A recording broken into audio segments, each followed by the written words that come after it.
কোনো জাকাত নয়, এটা কোনো সরকারি অনুদান নয়, এটা কোনো ত্রাণ নয়। আমরা আমাদের সমস্ত নেতৃত্বের তরফ থেকে নিজস্ব টাকা দিয়ে, এটা হলো ঈদ উপহার। আমাকে দিলে আমিও কিন্তু আমার পরিবার নিয়ে খাইতে পারি। এটা কোনো ত্রাণ না, এটা কোনো সরকারি অনুদান নয়, এটা কোনো সাহায্য না, আমাদের উপহার। আমাদের উদ্দেশ্য হলো যে রায়পুরে যারা থাকে যাতে কোনো প্রকার বিপদ আপদে আমরা পাশে দাঁড়াইতে পারি, এটা কোনো অন্য কোনো উদ্দেশ্য নয়। আমরা বিপদে আপদে আমরা ঈদকে আনন্দমুখী করার জন্য, ঈদের আনন্দকে ভাগাভাগি করার জন্য আমাদের এই প্রচেষ্টা।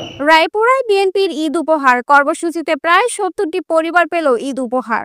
নরসিংদী থেকে মেহেদী হাসানের তথ্য, ভিডিও চিত্রে বিস্তারিত।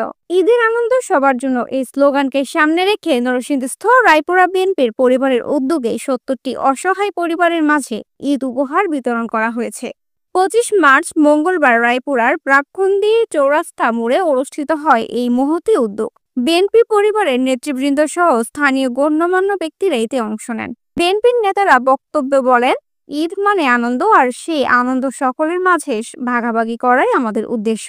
স্থানীয়রা বলেন, আমরা খুব খুশি, এমন উদ্যোগ ভবিষ্যতেও চাই। নরসিংদীস্থ রায়পুরা বিএনপির পরিবারের পক্ষ থেকে জানানো হয়, আগামী দিনগুলোতেও তারা বড় পরিসরে সামাজিক ও মানবিক কার্যক্রম চালিয়ে যাবেন।